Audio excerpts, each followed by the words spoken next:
Aujourd'hui, nous allons parler d'un événement qui est en train de changer le visage de la géopolitique mondiale. Depuis plusieurs jours, les yeux du monde sont tournés vers l'Afrique du Sud, et plus précisément vers sa principale base navale, Simonstown, près du Cap. Là-bas, une concentration exceptionnelle de navires de guerre attire l'attention. La Chine, la Russie et l'Iran ont décidé de se retrouver aux côtés de l'Afrique du Sud pour mener des exercices navals conjoints. Ces manœuvres ne sont pas un simple entraînement militaire. Elles symbolisent une réorganisation stratégique majeure du Sud global face aux excès des États-Unis. Depuis plusieurs années, les États-Unis agissent de manière de plus en plus arbitraire.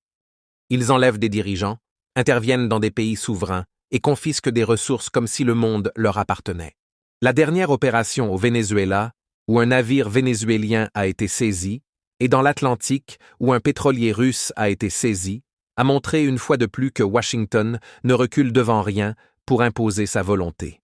Le pétrole vénézuélien, détenu en grande partie par la Russie et la Chine, est stratégique. Le Venezuela possède 241 milliards de barils non exploités, et les compagnies chinoises et russes en détiennent déjà 6 fois plus que l'ensemble des entreprises occidentales réunies. Il ne s'agit donc pas de politique ou de démocratie, mais de contrôle économique. Face à ce chaos, la Chine, la Russie, l'Iran et l'Afrique du Sud ont décidé d'envoyer un message clair. Ils se sont retrouvés ensemble dans l'océan Atlantique Sud, près du Cap de Bonne-Espérance, pour mener des exercices navals conjoints. Ces exercices baptisés Will for Peace 2026 est le tout premier exercice naval organisé par les BRICS+. L'objectif est de protéger les routes maritimes, sécuriser le commerce mondial et montrer que personne ne peut imposer de règles arbitraires aux pays du Sud global. Aux premières heures de la journée, les eaux au large du Cap semblaient calmes, presque ordinaires. Pourtant, cette tranquillité apparente cachait une concentration rare de puissance militaire. Le destroyer chinois, Tangshan, long de 161 mètres, glissait dans le port avec la corvette russe Stoïki et un navire iranien de soutien logistique. Les navires sud-africains étaient déjà en place, prêts à participer aux manœuvres. Ensemble, ces nations envoient un message clair. Les océans appartiennent à tous, et personne ne peut imposer de péage à leur navigation. L'océan Atlantique Sud, au large de l'Afrique du Sud, est proche des routes commerciales stratégiques reliant la Chine à l'Europe via le Cap de Bonne-Espérance, est devenu un théâtre symbolique de cette affirmation. Le choix de ce port n'est pas anodin. Le Simonstown n'est pas un port comme les autres.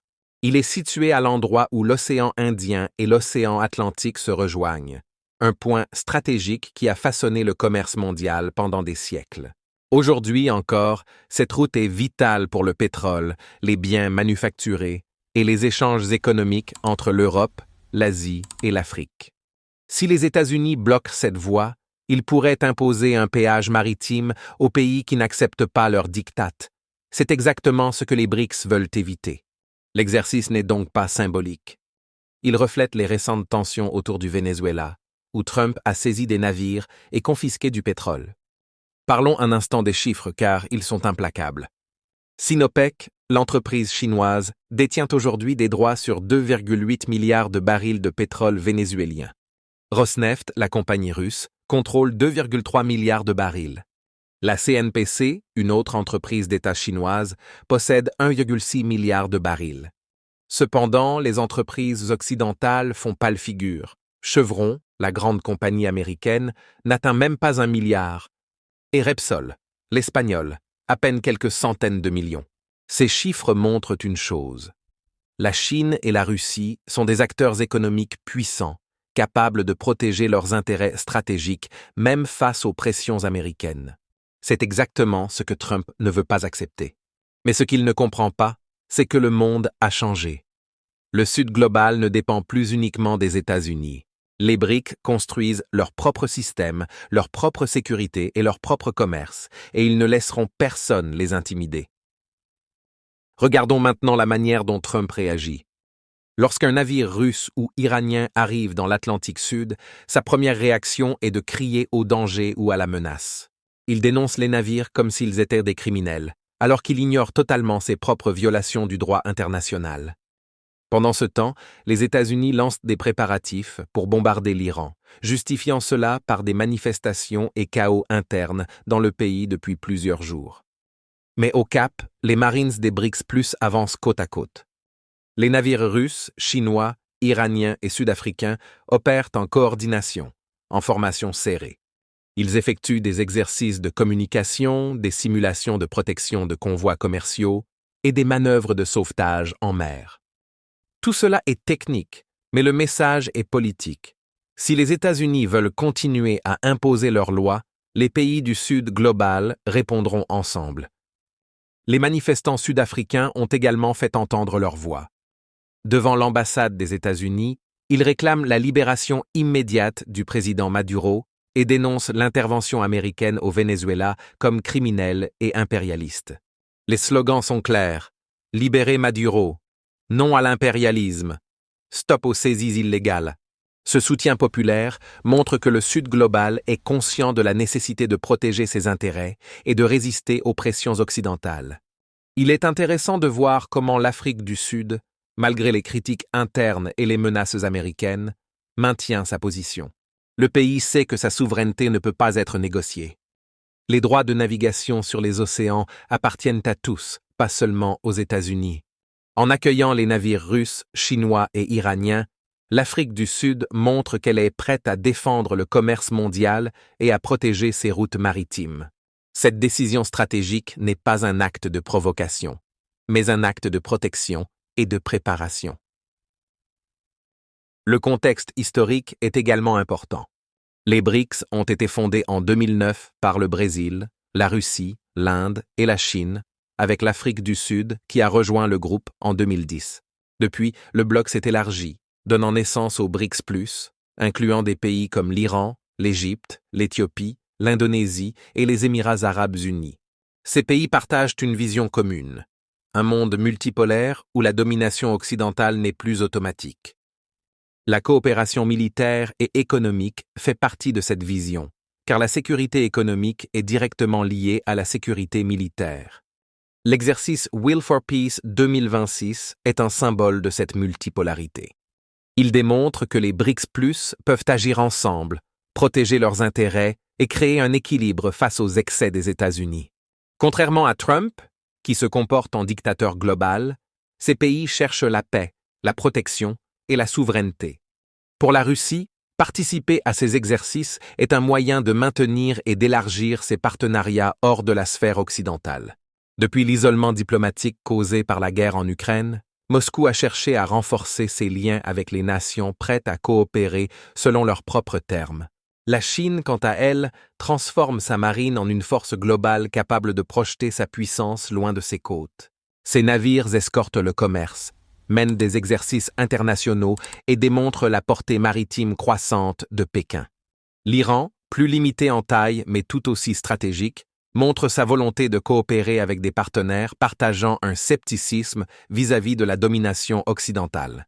L'Afrique du Sud, membre des BRICS depuis 2010, se trouve au centre de ces dynamiques. Pour l'Inde, le pays a longtemps prôné le non-alignement et le multilatéralisme, cherchant à maintenir des relations à travers les clivages politiques et sous la pression des taxes douaniers américains. Les exercices navals avec la Russie, la Chine et l'Iran s'inscrivent parfaitement dans cette logique, assurer la sécurité maritime, protéger les routes commerciales et affirmer une indépendance stratégique. Malgré cette logique, la décision sud-africaine n'est pas exempte de controverses. Les États-Unis, sous la présidence de Donald Trump, observent cette coopération de très près. Trump a déjà accusé l'Afrique du Sud de ne pas protéger sa minorité blanche, proposer le statut de réfugié aux Afrikaners, imposer des droits de douane et réduit l'aide au pays. Le boycott du G20 en Afrique du Sud et les critiques répétées sur les réseaux sociaux montrent que Washington considère chaque geste de l'Afrique du Sud comme un défi. À l'intérieur du pays, les critiques politiques s'élèvent également. La Democratic Alliance a exprimé ses doutes sur la pertinence de ces manœuvres, craignant que l'Afrique du Sud ne soit perçue comme soutenant des pays controversés. Pourtant, les partisans des exercices rappellent que la coopération militaire ne signifie pas approbation politique. La souveraineté de l'Afrique du Sud lui permet de choisir ses partenaires et maintenir des liens diversifiés renforce sa sécurité stratégique. Au fil des jours, les manœuvres se déroulent au large, avec des navires opérant en formation, des radars scrutant l'horizon et des équipages communiquant dans différentes langues.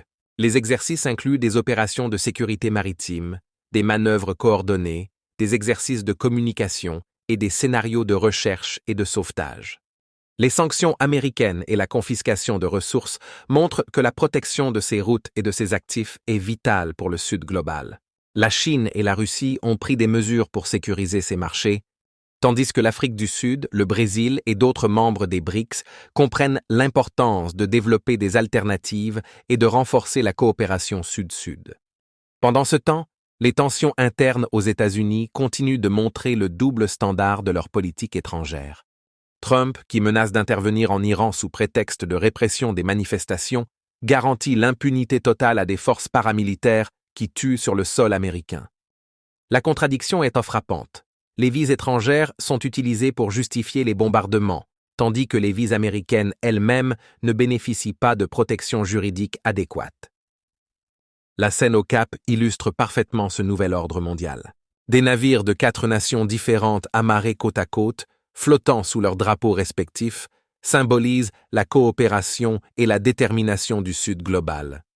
Les Européens, les Américains ou même d'autres puissances occidentales peuvent observer, mais le message est clair, nous ne resterons pas passifs face aux interventions unilatérales et aux menaces.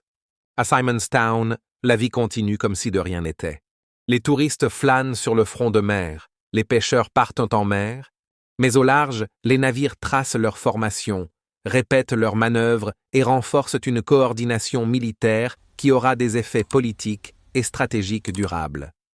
Le message envoyé aux États-Unis et à leurs alliés est simple. Nous construisons des partenariats, nous protégeons nos intérêts et nous préparons l'avenir. Lorsque les exercices prendront fin, les navires repartiront et Simonstown retrouvera son rythme habituel. Mais le message restera. Les nations du Sud global sont capables de s'organiser, de coopérer et de défendre leurs intérêts face aux pressions occidentales.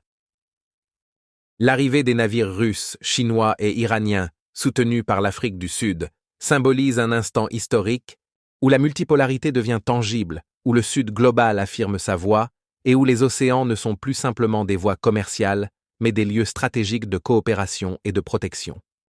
Observez cela attentivement. L'Afrique du Sud, la Russie, la Chine et l'Iran sont ensemble, non pour provoquer, mais pour protéger, préparer et affirmer un monde multipolaire où la voix du Sud global compte enfin. Si vous aimez cette analyse du Journal de l'innovation, abonnez-vous et likez la vidéo. Votre soutien est la clé pour aider cette chaîne à monter dans l'algorithme et continuer à vous apporter d'autres analyses. Merci d'avoir regardé. On se retrouve dans la prochaine vidéo.